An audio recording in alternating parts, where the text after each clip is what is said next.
Welcome everybody to this special edition of SoulFull Sessions. It is the continuation of the Mindful Men series. We're doing the decade of the 40s, this particular episode, and with me is Scott Foster. And I will, at the outset of this, will just give a little disclaimer asterisk to let you guys know that Scott is a longtime friend. We have been friends for, I think, 35-ish years, which is a really long time to be friends with anyone, let alone somebody you've known since high school. And the cool thing is these old friends, like, you can be dumb, you can be smart, you can be silly, you can be goofy, and they don't care because they've seen you at your goofiest phase of life. So super excited and honored that Scott decided to join me today. So let me tell you a little bit about Scott beyond being one of my besties, is that he is a chef and restaurateur with over 15 years of experience. He's owned several restaurants, including Coastal Cravings and Coastal Cantina in the Outer Banks of North Carolina. He's also an avid Grateful Dead fan and a lover of the marine life. And if you can see, for those who might be watching this online, on YouTube or on my blog, you'll see that Scott is literally on his boat right now. You can see the palm trees blowing in the background. It's truly amazing. And, you know, if you've been following for any period of time, you know that I also give the sun, moon, and rising sign for each of my guests. So I'm going to tell you a little bit more about Scott. And Scott is an Aquarius Sun, a Virgo moon, and a Scorpio rising. And I have had conversations with Scott before. We actually got together not too long ago, and we were looking at the astrology. And so we had talked about this a little bit. So this is not new to him today, but some of the aspects I'm going to mention might be. So Scott, I'd be curious what your thoughts are around the Aquarius Sun. So I'm going to just give you a few little words that describe an Aquarius in a sun sign. Assertive, independent, and progressive. Does that feel true to you? Yes. Yeah. And I would say so too, because, you know, knowing Scott for so long, I've kind of, you know, I've seen his trajectory of life, like from, you know, in high school, you know, through early adulthood into like this, you know, middle adulthood phase, and what he's done in his life as far as his career, for instance. You know, it's followed a really, it's been a progressive track. You know, he, you know, worked for major restaurant chains, and then, you know, went on his own, and then really has blossomed into, you know, a staple in the Outer Banks, I would say, where people come back year after year after year, and he's really well known and well loved in the community. So bravo, Scott. Virgo moon, practical, analytical, and industrious. Agreed. Yeah, again, I feel like that is so true. Now, when you think about the moon, it's also related to your mother. It's the internal, like that inner relationship with yourself, not necessarily just the outer. I know Scott's mom has had a really positive influence in his life, and you know, is kind of part of the conversation that we're having today about mindfulness. I'm sure we'll be touching on that at some point later in the conversation. And then Scorpio rising. So I'm going to share a little anecdote about the Scorpio piece, and that is also that's the same for myself. So my rising is also Scorpio, similar, just like Scott's. And I also have an Earth moon, just like Scott. His is Virgo, but mine's Taurus. So, but it's a similar energy. And what is really interesting about Scorpio and an Earth sign, for instance, whether it's Virgo or Taurus or Capricorn, is that when you have an Earth sign, you're looking to like find stability, to find that like solid ground, to like ground something into Earth and to make it feel safe and secure. Well, Scorpio really is the opposite. Scorpio is pushing you to get outside of your comfort zone, to go into the depths. It's a water sign, to feel the emotions, to like really get in there, and it's going to feel uncomfortable, but it's there to like shake things up in your life, like to really make you move, to do something different. So it's almost like a bit of a conflict, because you've got the Earth sign saying, stay put. And you got this water sign that's saying, go in deeper and then move. And so there's like this little like push and pull. Scorpio is passionate, imaginative, and persistent. And again, I feel like I could see that in your life. Scott, what do you think? I think I agree. And when we went over this a few weeks ago, it was very enlightening because the more I read about it, the more it was just characteristics that I found I thought were true to me, but really it's more of a bigger picture, and it's true to my spirituality. Yeah, I mean, I think that's a great point, because we tend to view ourselves just in like what's physically around us, like what can we see, touch, feel, where's the proof, if you will. But I think the astrology part of it, especially, I'm finding, in different phases of our lives, we are going through different things. So the people that I've interviewed so far for the Mindful Men series, I'm going from 20s to 60s. And I've been going backwards, through down the timeline. And actually, I actually skipped over the 40s and went to the 30s because Scott and I could not coordinate our schedules. Both of us were so crazy busy. Mostly Scott, owning several restaurants can really take a lot of time out of your day.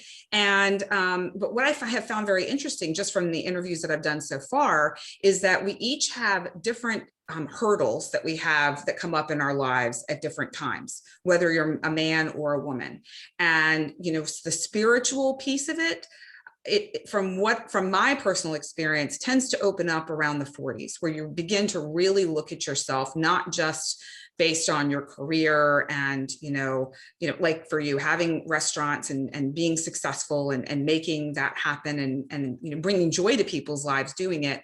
But it's also, an inner experience where you start to think about the bigger picture and about, like you said, that spiritual aspect of ourselves that sometimes we forget about or don't have time for when we're running a business or being a dad or running around with like all sorts of different things going on in your life. And, when you find like in your 40s, you can somewhat settle into a routine, and then you have the time to, ask yourself some of those deeper questions. And the gentlemen that I interviewed for their 50s and 60s, both said, as they've gotten older, they have found that it's been so important for them to tune into their heart's desire and to be aware of what they need as well, and to be able to share that with the people around them in a way that they feel seen and heard as well. And I think it's really interesting that when you're younger, you feel like you can conquer the world and you got it all, and you just focus on what's in front of you. And then as you get older, you start to think about, okay, what's in front of me is important, but there's more to it than that. Would you say that's true for you? Yeah, I would say that's true. And I think you kind of summarize that well, that when you are raising a family and starting a career or nurturing, in my case, the restaurants to continue to grow and build the team, you're very wrapped up in that, 100% consumed. So while early in my life, 18, 19, 20, I was reading books about spirituality, and I was learning stuff about myself and learning things to help me navigate this world. But quickly the world consumed me, and, years passed. And now I look back and I'm like, wow, it's a good 15 plus years that I've even thought about spirituality, because I've been 100% focused on my family and my restaurant. Yeah. Which, I mean, I think is very, very normal. But wouldn't it be great if we could normalize being able to, combine the two in our day-to-day lives and be more aware of that and live from that spiritually centered place earlier in life versus coming to it much later. I don't know. Maybe that's not, the way it's meant to be. I don't know. Yeah. So much of life begins to be a balance. And how do you achieve that balance? And sometimes we feel like life is running our path, and very like that we're in charge of our path, or we're actually creating what we want and then living what we manifested.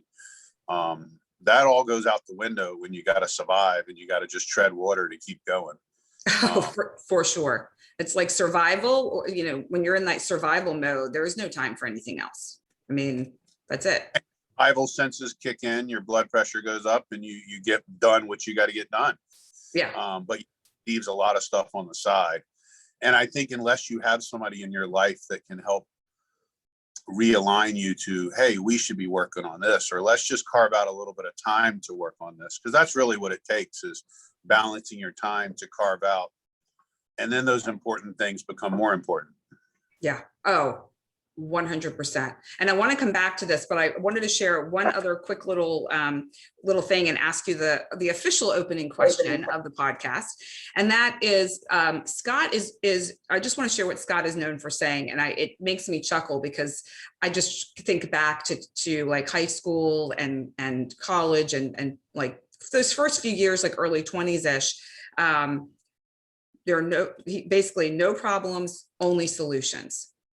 And that's kind of his mantra. And it's one that's still with him to this day. And, even in high school, Scott was the one where it was like, he would just find a way to deal with whatever came up. It was like, well, if we have this problem, we're just going to deal with it. If we have that problem, we're just going to deal with it. And I think it's a skill that shows in his life too, having, owning restaurants, where I am certain there are constant problems. There are constant things that are coming up that need to be dealt with. And it's easy, I would assume it would be easy to get sucked into the drama of it all and the woe is me sort of stuff, instead of going, okay, recognize this sucks, but we're just going to march on and do what we have to do and just get it done. And, I think that maybe, and correct me if I'm wrong, Scott, maybe one of your keys to success.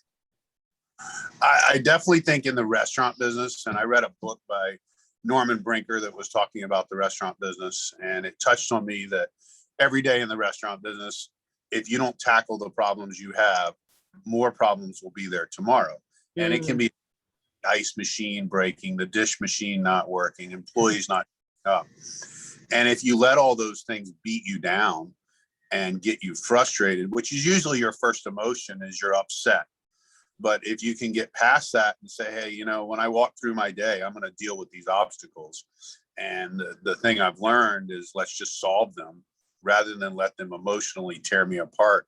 Because I go back to like when I worked at Chili's and the area director walked in the back door and I'm kicking the shit out of a trash can. What are you doing? And I'm explaining to him that I just had my second employee call out that day and I'm taking it out on the trash can. And he's like, the rest of your life in the restaurant business, employees are going to call out. If you can't embrace that and have a solution in place ahead of time, you're going to continue to kick the trash can. And it was kind of, I look back and chuckle, because it was a neat moment in my life where I was like, hey, you got to just learn how to solve your problems, and you can't let your problems emotionally turn you into a wreck, which is very common when you get frustrated with stuff. So that I go back to that mantra that, hey, let's solve the problem. Let's figure out a solution. And the solution the first time might not be the best solution, but at least we work towards it. We learn it, figure it out, rather than just go through being pissed off or upset. And, and then more of the same thing that I don't want. Oh yeah, that's so true. It's easy to bite into those things that frustrate you because they're easy and tangible to grab onto. But it takes, it takes a lot of time to learn that the longer you hold on to that, all you're getting is more of what you're holding on to. Amen, brother. That is so true, and that's something I think a lot of people forget or don't know, is that, with whatever your, what is that saying? Where your attention goes, energy flows. So if your mind and your attention is on what's not working, do you think it's going to all of a sudden magically work when you're so focused on how it's not working? Instead, focus on, okay, how can we resolve this or solve this issue that's in front of us? And you're shifting the energy from this place of it's not working to this could work. And I think that subtle shift could be huge. Yeah, I remember early on, like trying to come up with my intention, because so often I just flew from one subject to the next in the restaurant because it's such a fast pace. So you don't spend a lot of time giving mindful thought to your intention. And what a difference it makes when, before you pick up that phone call with somebody that you've got to meet with, that you put a 3-second intention into it, that, hey, I intend on this phone call to be beneficial to me and the person on it. I expect it to be warm. I expect to come out of it with a great outcome, rather than just pick up the phone and say, hey, And so early on in my days in the morning, when I had my coffee, I would set my intention. My intention is all my employees are going to have a great day. I'm going to enjoy my job. The customers are going to enjoy their experience. But by setting those intentions, I was kind of laying the groundwork that that's how I wanted the day to go. It doesn't always work, but at least I was laying that groundwork. And it definitely, if you can consistently do that, it pays dividends. Oh, yeah, absolutely. And I think it'll offer you more good days than not so good days, coming into the day with that intention. Okay. So, and obviously, folks, you can tell why Scott and I have been friends for this long, because like he and I can just flow with conversation so beautifully. I haven't even asked the first official question, and we've already like touched on so many bits of magic. So, all right, Scott, I'm going to ask your first official question, and that is, tell us about a recent experience that lit you up when you just knew it was your soul talking to you. Okay, sure. So this past summer, COVID obviously being the top subject, both my restaurants had to metamorphose into a different realm. We had to provide outdoor service. We had to provide to-go service. We had to hire a bunch of employees that had never been in the restaurant business before. So it was very much like starting all over again. And we did really well, and my team did well. But it started to wear on me like, almost day 200 in a row that I worked, that this off season with COVID, I wasn't going to be able to go sailing. I wasn't going to be able to enjoy my downtime that I have had the last couple of years, that basically recharge my battery so I can go back and put up with all this craziness. And so this year being that, I reached out and started looking on the internet at a dream boat that I would possibly want to live on and retire on. And the first thing I found is the boats I could afford were not what I wanted. And the boats that I really wanted, I couldn't afford. So I just stopped looking for a little while. And I said, you know what? I know what boat I want. I know I can't afford it right now, so I'm not even going to get caught up in that. I'm just going to put some pictures of that boat on the wall and let the universe figure out the details. And I'm going to go back to what I know how to do and focus on my job. And when I stopped pushing, and when I stopped trying to like put the square peg in the round hole, I just allowed the universe to work it out. The details started lining up. And before I knew it, in my email was a listing for a boat that was going into an estate auction. And I was able to get a boat that was way more than what I expected. And it fulfilled my dreams of what I wanted. And so then became, oh my gosh, I created this. Now I got to actually, get on the boat, and I got to bring it from Maine all the way to Florida. And I have been a captain for a long time and done a lot of chartering boats, but never an adventure like this. And I just had to trust my gut and my universe that I was headed in the right direction. So by week 2, everything was going perfect. It was a 20-week journey that I took from Maine to the Outer Banks, and then further all the way to the Keys. So a total of 20 weeks of living on the boat, and every day moving the boat from one port to the next, traveling about 100 to 130 miles a day. The boat ran flawless. I just trusted that everything was going to be okay. And now I look back, and what a journey, and what a neat experience to, there were times where I was 51 miles out in the ocean in a boat that hadn't been used in 2 years. So there was a lot of faith and a lot of just blind hope and desire that everything was going to be perfect. And if it wasn't, I was prepared to deal with it. I had lots of safety things in place to make sure, beacons on the boat and satellite phone and things that allowed me to have tools to feel a little more comfortable. But it was definitely one of the neatest experiences. And I look back and I'm like, wow, I created that. I totally put it out to the universe. This is what I want. I'm not going to worry about the details of how I'm going to afford it, how the insurance is going to go. And that I kind of just let the universe guide me. And I ended up with one of the most incredible experiences. And I needed it. I'm 49 years old, been working most of my life full time, very few vacations and time to myself. And so this time of being able to look inside myself and actually meet with you and talk about my astrology And, you know, after we talked, I read for days about that. And the thing I kept going back is like, wow, you know, a lot of my journey is not just mine, in a sense that it's a much bigger picture. And I'm being guided and walking through this, and I am in control, but there's a bigger picture, and I've ignored that bigger picture. And I'm trying to get back into a little more balance so that I can have that spiritual side and focus on that. But I can't let my restaurant and my employees too far out to the side, because they need me too.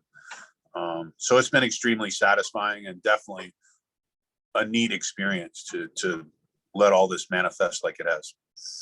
Well, and I will share, you know, I have been on Scott's boat, and it is truly like his dream come true. Like, I almost started to cry when I saw it, because I just know how long he's wanted this and how hard he's worked. I mean, when he says he really doesn't take time off, like, he's not even kidding. It's like 20-hour days for like months at a time. And you know, there were times when we would connect for, you know, I would come down to the Outer Banks with another small group of friends of ours that have like stayed connected for all these years. And we would be staying in Scott's house, and he would come in the evening at like 10, hang out for a couple of hours, sleep for a couple of hours, and he would be up and out before the rest of us like even thought about coffee. I mean, it was like, you know, and we would sit and marvel at how, you know, he had this determination and this drive, and he was going to do it. Like, he was making time for us, making time for the people in his life, but he was very dedicated and driven to, you know, to pursue his dream. And it's, you know, I'd say mad respect for you, my friend, because it took a lot. And now the fruits of your labor, and having the time now to be able to have this period of reflection, and to have this dream come true, in a sense, you know, being able to have this time on the boat, and you know, connect with family. He's spending time with his parents and his sister too. Like, it's just, you know, it's such a gift, but you've worked hard for it. Like, I want people, when they hear this, to recognize, like, it's, you know, it's not like Scott's had like this uber charmed life where everything has gone well and look at him now. It's like he's worked his ass off to get where he is now. And now he's able to go, okay, I can take a breath for a little bit of time before he dives right back into the summer season in the Outer Banks, because it's definitely a hamster wheel, like a constant flow and go, like for months at a time. All right, so the topic of this series is mindful men. So Scott, what does mindfulness or being mindful mean to you? I associate it with awareness, seeing the whole room instead of what's in front of you, being able to be in tune enough to sense when people are not happy or they're not in their comfort zone, and being strong enough to approach that rather than let it snowball into something more. You know, in the summer when I have 90 plus employees, it is easy to just crack the whip and everybody get going. But to nurture and have long-term employees that have been with me 6-7 years, it takes knowing them. It takes knowing what makes them tick, and being mindful that I care about the relationship that we're fostering. So it's more than just asking how their day was or asking how their kids are. It's knowing when they're down and being able to get in there and sense it and get there before things unravel. So when I think of mindfulness, I think of just being aware of the whole room. And it's easy to dive into a project and hyper focus on that and block everything out. And while I do that sometimes because I got to get shit done, I'm kind of always looking out of the corner of my eyes. And I'm looking to see what other people are doing, what their emotions are.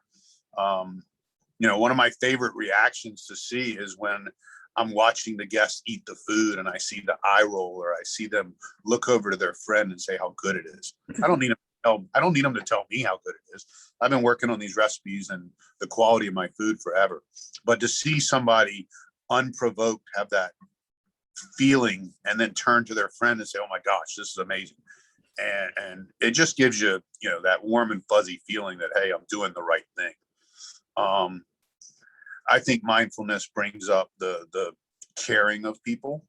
So realizing that everybody wants to make more money, everybody wants to grow more, and being aware that they all want to be a part of that. So I'm a huge fan of like sharing what our profitability is, sharing what our sales are, sharing our goals. A lot of my employees over the years have complimented me because they're like, most restaurant owners, they keep it all close to the vest. They don't want any of their employees to know the details. And I'm happy to show them anything they want because I kind of feel like we're all on the same team. And if they're successful and they're happy, then that leads to my guests being happy. So I really go back to it's the big picture.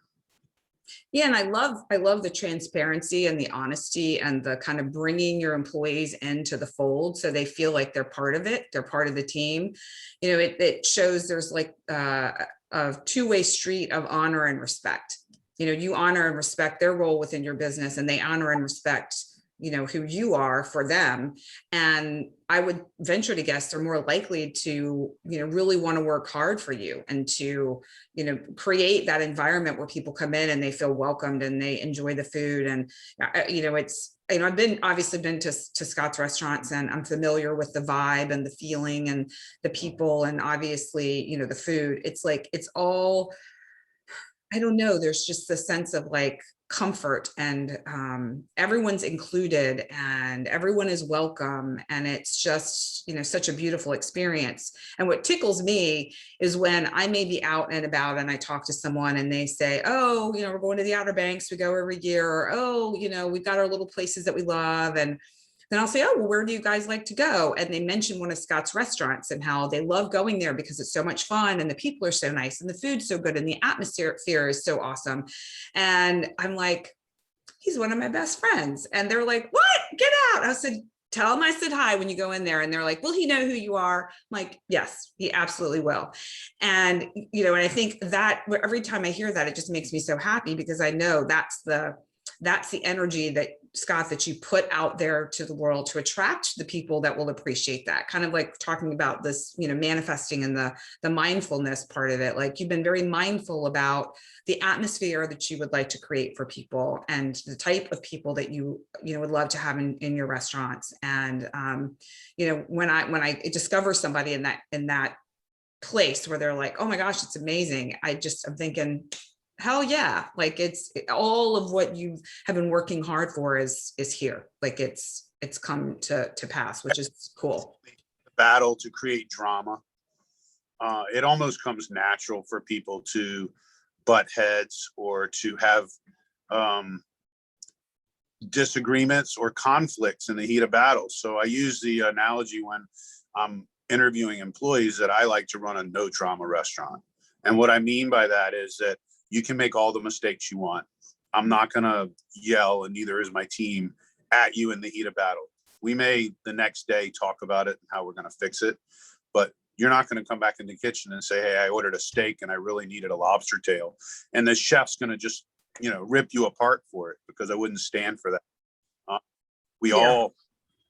So no Gordon Ramsay reactions. That's a funny thing, because I just am the exact opposite of the Gordon Ramsay.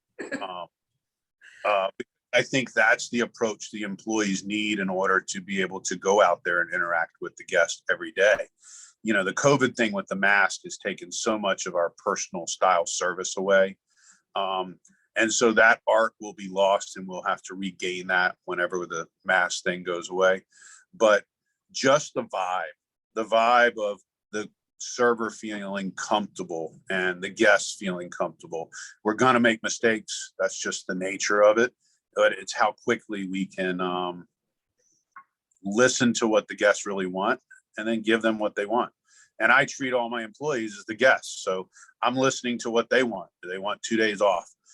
Obviously they all want to make more money, but do they take comfort in the fact that we don't call them on their day off and lean the restaurant's issues on them intruding in their life? When I interview my employees, I want you to have your 2 days off because I want you to have a grand time. And then when you come in here after your 2 days, my expectation is you're happy and that you're ready to go forward with your day. You're not coming to me because you're tired and you're worn out and you worked a double and life is beating you down. That's not the employee I want facing the customers. So very seldom do I let my employees work doubles. I want them to work 6 and 7 hour shifts, and I want that to be as fruitful as possible. But I don't want you to work 12 and 14 hours, and ultimately I don't want to do that, but sometimes that's what the restaurant takes. I use the mantra, if anyone's going to work on their day off, it's going to be me, because I've been doing this since I was a kid. So I know how to deal with it. I know how to put it all in perspective. Typically, my employees that have only worked a year or two in the restaurant business, they've not learned how the big picture works. And they're so caught up in the day-to-day, it is real easy to get frustrated and upset. And if you don't have somebody in that realm that can say, hey, wait a minute, you shouldn't be going home pissed off. There's something wrong if you're going home every night pissed off at your job. And eventually you'll quit, or you'll start talking to the other employees and it's like cancer and it spreads through the restaurant. I, over the years, have been real big on the water cooler talk. Every restaurant's got that spot where everybody hangs out and communicates. And I try to explain to them that what we talk about, what we focus on is what we're going to get. So very seldom do you find the waiters in the back talking about, I just had this awesome customer with this awesome experience and they left me a huge tip. It's usually the reverse. I just had these 4 kids. They made a mess of the place and the family didn't tip me anything. So from that conversation, what are they going to get more of? They're going to get more tables with more problems, and they're going to continue to march down that road and that path. And they don't realize that they're laying the framework for that. And when I preach this to my employees, it's kind of funny because they look at me like, are you for real that you're trying to teach me this? But it is a life lesson that what we're walking through right now is what we've already created. And what we want to walk through is what we have to focus on. And if we focus on what we don't like, then we're just going to walk through more of that. I love that reminder, the reminder of, we've already created this. And I'm sorry for the background noise. There's some construction going on right outside my door here. But, that idea of, we've already created what we've walked through. So now let's create what we would like to have in our life versus what we don't. I mean, I think that's so important. And you're right. I think similar to the water cooler talk in lives, most of the time, I think you find people talking about what's wrong in their life versus what's right. And, how can we step into life differently, show up differently and create a life that we really desire. Talking about the kind of the upsets, the things when maybe they don't go right, that leads me to the next question, which is like, you already mentioned one strategy that you have in place that to deal with things that come up with your employees and what about with yourself when you're feeling in overwhelm or confusion or high stress? You mentioned kind of your pivot at the beginning of COVID last year. What do you find that you do when you are feeling a little bit uncertain about, where you're going? Sure. One thing I learned a long time ago was when you wake up first thing in the morning and you're uninhibited by the world and you're uninhibited by everything around you, you're pretty clear. And as long as you don't have drugs or alcohol or any influence in your body, pretty much your guidance system is very active in the morning. So if you can wake up and have that coffee and spend 5 minutes and think, how do I really feel? And how do I feel about this subject? Or how do I feel about whatever is in your realm that day? If you can put some intentions towards it and you can put some kind of mindful thought to it, it is so much more impactful in the morning time than it is later in the day when you're already influenced by 30 things and vibration is out of whack. So whenever I struggle, whenever I feel like that I'm overwhelmed, I usually can get through the day. And it's usually in the morning time when I reflect and I try and look for my guidance, There's certainly been times where I've gone down the wrong path and I got to backtrack. And a lot of times I look at that as that's just contrast. So I wouldn't know what I really liked if I didn't go through some things I didn't like. I like to use the Baskin Robbins scenario. If you go into Baskin Robbins and they have the 32 flavors of ice cream, I like this one. I don't like that one. I like this one. I don't like that one. And life is somewhat like that, that we're shaped by the things we like and we don't like. And so many people are just kind of bouncing through life, not realizing that that is a guidance. That is something that's telling us, hey, the reason you don't like this is because you don't want more of that. So find out what you do like and head in that direction. I tell my clients, it's their data points, kind of like what you're talking about with the different flavors. You have to experience what you truly love and what you truly don't in order to know where the middle ground is, in order to have the information like, okay, this is kind of that middle path. This is where I'd like to be, where it's, you don't want to, if you spend too much time in this euphoric place, you kind of it loses its luster, in a sense, like, finding that place where you can swing back into that really blissful place, and then swing back into like the day-to-day where it's like you're flowing along and it feels great. And then if you slide over into, well, this doesn't feel super, or maybe there's something happening in your life where you need to have a little bit of struggle in order to get in tune with yourself more. I mean, I know at least for me, that's typically the way it happens. Something may not be quite right in my life, but it's showing me how to get back on that middle path again. And I think if I'm hearing you correctly, that's similar to what you're saying when you're talking about, different flavors of experience, if you will, being able to try different things, in order to find that sweet spot. Agreed. Yeah.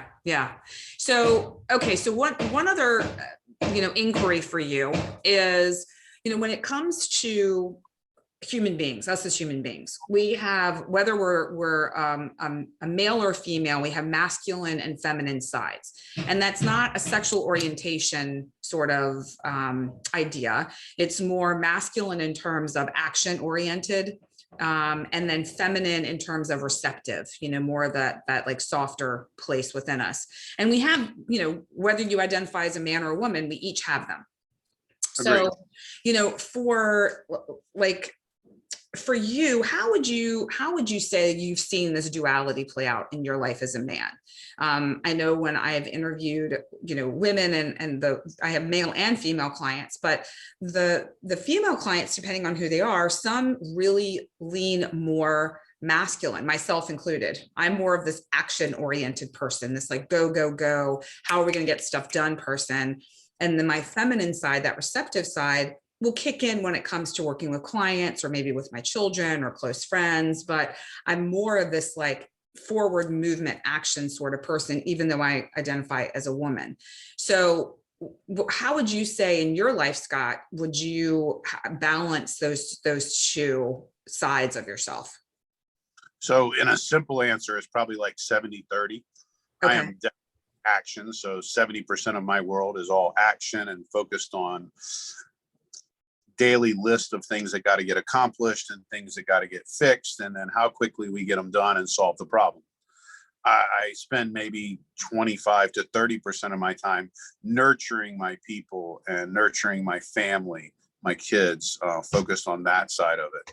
I think the chef and the artistic side of wanting to create new flavors and artful dishes comes from that feminine side. I think that artistic side comes from that.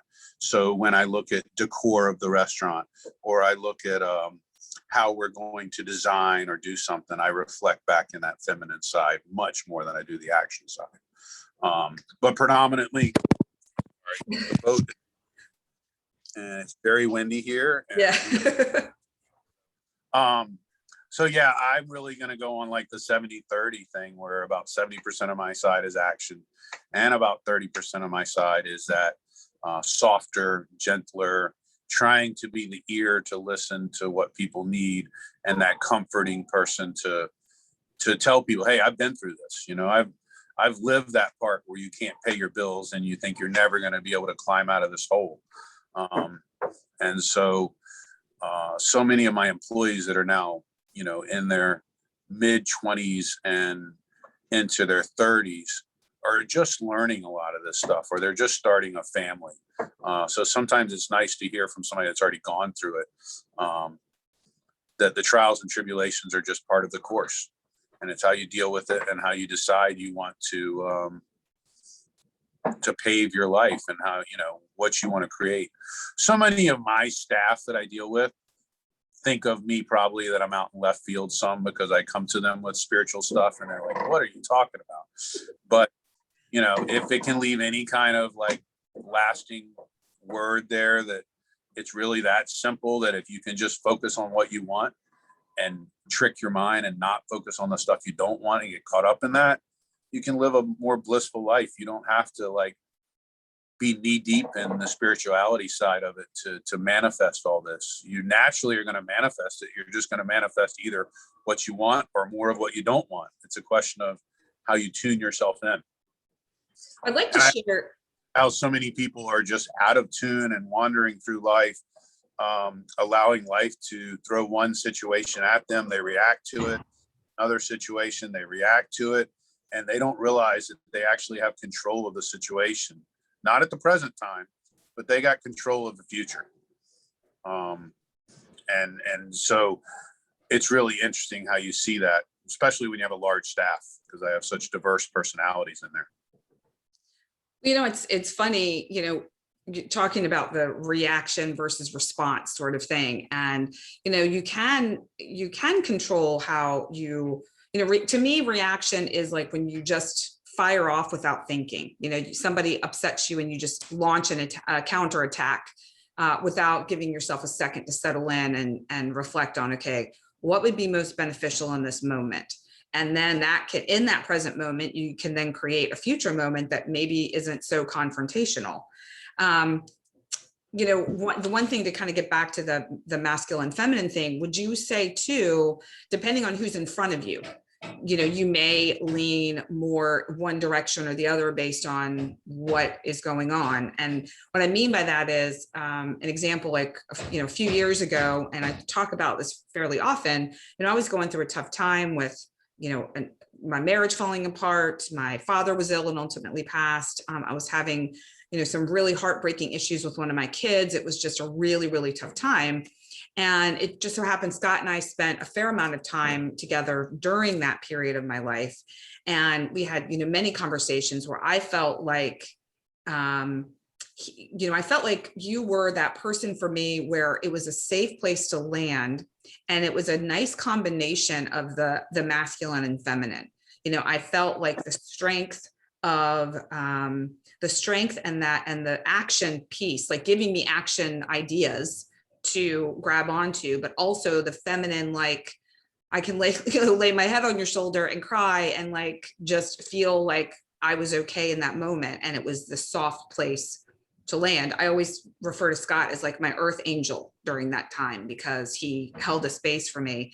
And and then his mom had such a big influence on him in his college days, introducing him to this way of thinking and this expansiveness. And I remember you shared with me something your mom shared with you that I think you still implement to this day. It's the wheel, where in the center you write kind of what it is that you're looking for in your life. Like, what are you looking to manifest? And they have all the different spokes of the wheel, and you just kind of write around it, like what you need to do to get, more details. And it's, I guess you'd say a manifestation technique. I call it a focus wheel. Focus wheel. Okay. I've used this technique on a lot of things that I have created for myself. But now a lot of times I use this technique to explain to my employees how to trick themselves into a better situation, because quite often we get caught up in the world and we feel like we're not in control. And so an easy way to kind of trick your feeling place and get you tuned into the correct thing is a focus wheel. So when I'm doing it and trying to teach somebody for the first time what I'm explaining, the easiest scenario is I want a new car. So in the center of a piece of paper, you write on there, I want a new car. And then you draw a line out and you draw a positive attribute of what that interior of that car would be. what the next line, what the color of the car would be. The next line is how the stereo would be. All the little details that you can picture in your mind that would make that car special to you and something you really want. And so when you get all the way around the wheel, maybe you have like 20 things that you've kind of drawn out to create like a wagon wheel. Well, put that aside. When you wake up in the morning, you pick it up, and for 15 to 45 seconds, total clear-headed, you just go around the focus wheel and read these positive attributes. And it puts you in a unconditioned feeling place that you're not being influenced with, I can't afford it. How am I going to get insurance on it? I have these other bills I have to pay. Whatever the things are, that the obstacles that typically come in your mind to tell you you can't achieve whatever you want, those are what break you down, and those are what stop the energy from allowing the universe to create this for you. So you kind of got to just pick this focus wheel up in the morning and blind faith, read it and stay connected to those positive attributes for 45 or 60 seconds. And if you can do that without being influenced with the negative things popping in your head, then you've achieved like a vibrational harmony towards creating this. And then you got to set it aside and let the universe take care of it. And don't spend the rest of your day thinking about it. Actually, just let it 100% go and say, hey, I spent my 45 seconds focused on this. Now I'm going to let the universe bring me the circumstances or the little details, the coincidences that are going to pop up. And I'm going to be open-minded to recognize that I've asked the universe to bring this to me. I don't know how it's going to happen. It's just going to happen. And so I've had huge success with that in my life, whether it be my restaurants, whether it be, car, boat, toys, that kind of stuff, vacations, a garden in the backyard, things like that. And so I tell my employees and try and help them with that scenario. The other thing I find is people wake up in the morning and they're totally overwhelmed with everything. So I do what's called the placemat theory. And I take a placemat or a piece of paper like a placemat, and I draw a line down the middle. And on the left side, I put what the universe can take care of. And on the right side, I write my to-do list. All the things that I got to do today, I know I got to do. I got to go to the bank. I got to go to the dry cleaners. I got to go to the grocery store. I need to fix this or do whatever it is. And on the other side, I write the things that I know I can't control. It may be a medical bill that I just don't know how I'm going to take care of. There's no way I can figure that out. And it can't mess up my day. So I'm going to put it on the universe list. It may be a relationship issue that I can't deal with this employee at work. I'm having a really hard time. I know it needs to be addressed, but I can't tackle it today. I'm going to put it on the universe side. And then when I go on with my day, I trust that the universe is going to just align itself and figure out how these things I don't know how to tackle. It's going to bring circumstances and coincidences to help me. And then I'm going to go on with my day on the things I know I can knock out. And it makes me feel good to complete that list. I got my stuff done. But it also feels good when you start to recognize these circumstances like, wow, I put that on the list and I had no idea that this was going to pop up and allow me to be able to solve that problem. And then, with almost no effort, some of these things that I felt like I could never tackle, the universe solves it for me. It takes practice. It takes time in the morning to get up and physically force yourself to do this stuff. But I've had employees over the years come back to me and say, you'll never believe I did this and it worked. And I said, I do believe because it works for me. So yes, those two tools I use a lot, and I share it a lot because I think it's a good starting place for somebody that feels overwhelmed. A lot of times they can fill that whole paper up with all the stuff the universe is going to do and a small segment of what they're going to do. And that's totally fine because the universe has no boundaries. The universe can fulfill and solve as long as we allow it. Most of the time, we're just not connected. When I think, for the focus wheel, I mean, if you can't find 45 seconds in your day to focus on what it is you'd like to bring in, then I don't know. I think then there's some sort of imbalance there within, like, can you invest in a minute? life, and life runs their life. So, Yeah. you know, they wake up in the morning because their child wakes up and their child needs attention, and then their day starts. And Right. 9 o'clock at night, their day is done, and they've not taken a second for themselves.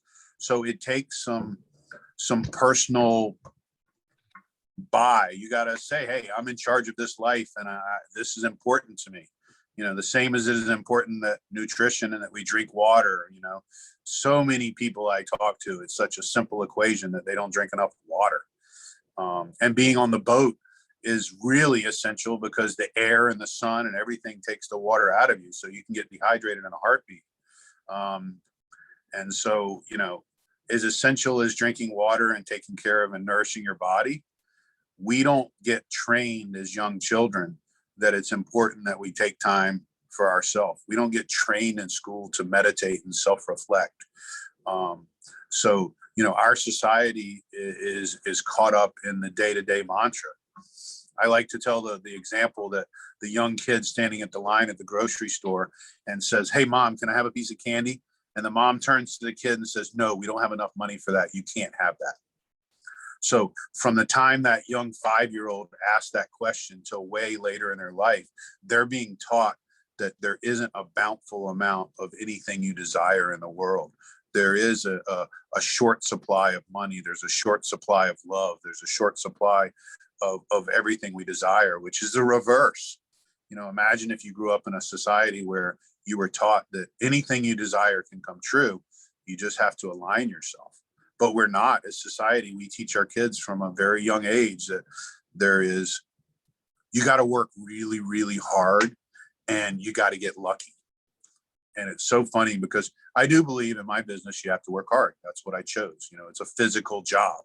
You know, I don't even have the ability to think what somebody would do behind a desk. You know, I've never sat behind a desk, so I don't even know what that would be like. But that's just my part of it. So much of it is also mental, and if the mental part wasn't there, then it wouldn't all click. And I think, you know, I go back to, if you're just bouncing along in life and each reaction you have to whatever's in front of you is running your life, then there's a really good chance that you're not in tune and you're not where you want to be, and you're not sure why. And so much of it is that you haven't taken any time to do that. And I also joke, because it's really easy to preach all this, it's a hell of a lot harder to do it. Well, and I think if anyone listening just takes like one of the little nuggets that you've shared, just like one, and experiments with it. I mean, that's what I will often say. Just try one thing for a little while and just see what happens. You might be really surprised at how, you know, maybe the placemat theory, you know, putting some things on the universe's list and just allowing the flow of life to take over, and see how many of those action items for the universe all of a sudden resolve themselves without you having to do a whole heck of a lot. Like the right person appears that can take care of that problem, or an opportunity presents that wasn't there the day before that now is like, oh wait, this could be a possible solution to this that you don't see. I mean, that's the thing. It's like we think in these terms of being small minded and not recognizing that there is, like, to go back to the abundance piece, like this abundant amount of energy and support that's ready and waiting for us if we just allow it allow it to be present in our life. And my advice to that is, you know, it's one thing to write everything on the list and say, all right, universe, I'm going to let you have this, and I'm going to trust that you know the path, but you got to open your eyes. You got to be aware of the circumstances that are going to then come in your life. You can't be blind at the opportunities and the coincidences. You know, it's not free. It's not easy. You just have to be aware, because if you ask the universe, they're just going to point you in the direction, you know, and they're going to allow stuff, but it's not just going to be easy peasy. You're going to have to still mentally be engaged. Well, I think the key is it's a co-creative process. You're clearly involved. I mean, you have to take most likely some sort of action, and you also have to have faith and trust that it will work out. you know? So I think, you know, another piece of it is like that vibrational alignment with whatever it is that you're looking to bring into your life. Like feel, it's that, you know, the visualization, I think the law of attraction is, you know, visualize it, positive affirmations, mantras, which are all great. And I think they're very important. The next step, something that I've learned from Joe Dispenza's work is it's also, you've got to get into a place where you can visualize on every level with every sense that it's already come to pass. And then you're aligning yourself vibrationally with that quantum field of potentiality. And it's like, if you can visualize it and you can feel it, like your boat, you know, if you can visualize seeing it, and then you can visualize touching the wood, and you can feel what it would feel like to like stand at the wheel and, you know, feel the reflection of the sun off the water and the wind in your hair and the smell of the sea air. Like if you can get to that level of connection with that, that's just going to get you there all the faster, you know, being able to really tune into not just the object, but the feeling of it's already here, and just tune into that every day. You know, maybe that's part of your 45 seconds of looking at your focus wheel, is also that the feeling of it's already done. It's already come to pass. I had a really interesting learning moment early, like in my mid 20s, where I kind of knew all this, but I didn't know how it worked. I just kind of knew the basics. But what I didn't know is if I came from a feeling place of without. So I might have tried to create something, but then the natural part of me wanted to push really hard to get it. And the whole time I'm pushing for this, I'm tuned into an energy that's holding on to not having it. So I'm coming from a place of without, and all I'm attracting is more of without. So what I had to learn was that I really had to, like, because of my personality wanting to like really, you know, work hard for something, I had to like put things on the list and then really tell myself, you can't focus on this all day. You got to let the universe take care of this. Because if you don't, you're in a position where you keep coming from a place of without. And you can't break that cycle, even though you're doing some of the tools that we're talking about. Nothing's happening and you don't understand why, and you want to take score. It's almost like you got to just go do something else and be aware that you've asked for this, and tune into the allowing of it, rather than the tune in of I really, really want this, but I don't have it. And if you're grabbing on to I don't have it, you're just going to get more of that. And so I remember in my mid 20s wanting this business deal to work, and I was pushing so hard for it to work. And what I did in hindsight is I pushed the deal away. My energy was too strong for the people that were trying to do this business deal. So instead of me going in and showing them what I was capable of, I kept pushing more. And what I really should have done is just go in and show them what I was capable of, and then walk away and let the universe figure out the rest. And that deal come to fruition. But it didn't, and it was a good learning experience for me. And now I look back and I'm like, wow, what a lesson that, you know, you can have the tools we're talking about, but if you don't come at it from the right angle, or you come at it from a place of not having, then you're just going to tune into the wrong thing. I mean, that's a great distinction, you know, of the place where you're coming from versus, you know, of the, it's like the kind of like the law of detachment, you know, have a focus, but then let it go and just allow the universe to do its thing. All right, one final part of that is what really hurts everybody. They get caught in the money thing, and money is a very difficult thing to attract to yourself, you know, financial wealth, because there's so many obstacles, and because we're taught from an early age that it's just not there for us, that, you know, we have to work really hard to grab it. And so many of my employees who struggle in that day-to-day living paycheck to paycheck, they can't break that mold. They can't keep living from a place where they're without, or they can't get more and they're just stuck in a rut. And I'll give you one more example. A lot of times when I would get bills in the mail, I used to trick myself and think they were a check. And so instead of getting a bill, I was getting all these checks, and I was getting rich every time the mail came to me and more bills came. And so I would just kind of mentally check out of the stress of those bills and trick myself that I had more money than I knew what to do. And every time a bill came, the universe was going to bring me that money to pay for it. And it was really like getting a check. And it took years of tricking myself and focusing on that before my restaurant started to be financially stable. And now I don't want to look at the bank account. I don't want to know how much money I have, because I come from a place that I know that I want to make more and I want more to come to me. So every time I spend money, I feel like the universe is going to give me that back twofold. And that's my expectation. So I expect if I go out and spend $200 on dinner, that somehow the universe is going to bring me 400. And over time, now that's just become second nature.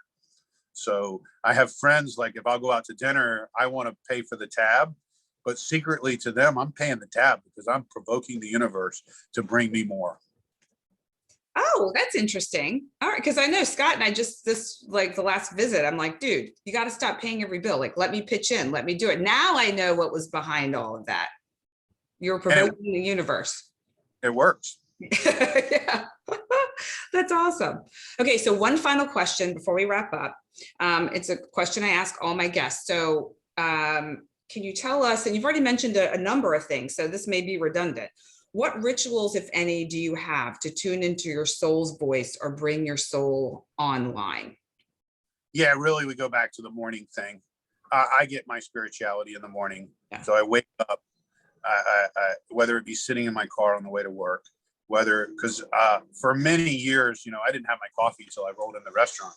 I'm kind of not the homebody that gets up and makes breakfast at home. I get up, take a shower, and I head to work. So I usually have that 15 or 20 minutes at work before things start get going, where I can reflect and I can kind of set my intentions for the day, set my intentions for what I'm trying to create. So it's that morning time that really works for me in that. And it's that routine of trying to wake up and set my intentions and realize that, hey, the day that I'm going to walk through today was created yesterday and the day before. And what I want is to pave tomorrow and the next day. And my intentions and how I deal with today and my energy that flows today, hopefully will set me on a course that I want to be on. So cool. I love it. I truly love it. Well, I so appreciate you coming on and being my Mindful Men guest for the decade of the 40s. I want to give a little shout out to your restaurants in the Outer Banks. So if anyone is traveling to the Outer Banks and you would like a phenomenal meal at any of Scott's restaurants and just a really fun vibe, I would highly recommend you check out Coastal Cravings and Coastal Cantina in Duck, North Carolina. And Scott, what can you remind me of the website if people want to check you out online? Yeah, sure. So cravingsobx.com is the website. Coastalcantina.com is the website for my two restaurants. On Instagram, I have The Soggy Dollar, which is my boat and the story about my boat and my adventure. So if you're interested in that side, I take nice pictures of sunsets and of cruising on the boat and keep it nice and airy and light. But it is about the life on the boat. The restaurants are casual restaurants, and we just like to make great food and simple, fun atmosphere. We have live music nightly at our Cravings and Outdoor Tap Shack. So it's just a fun beach environment with great food. Yeah. Well, and Scott's an avid music lover, like I mentioned at the top of the show, but really all kinds of music. So I can attest to the fact that if you're going there for the music, the live music, it's going to be a good time with a great atmosphere and amazing food and drink. And once again, so grateful for you, my friend. Thank you for coming on. Nice talking. You too. And thank you for tuning in and joining Scott and I on this conversation about mindfulness and mindful men. I hope it's been entertaining and informative. And please do check out the other decades if you're interested. It might be interesting for those of you who are tuned into this one to hear what's to come, or maybe what came before, and how you might be able to navigate your life. Ladies, also really cool to get inside the heads of the men around us and see, really how they're thinking and how they're feeling about, being mindful. I think a lot of women tend to be a little bit more in that space. We're just wired that way, but not always. So it's just a fascinating inquiry into mindfulness for all of us. So once again, thank you so much for joining Scott and myself on this special series, Mindful Men, on SoulFull Sessions.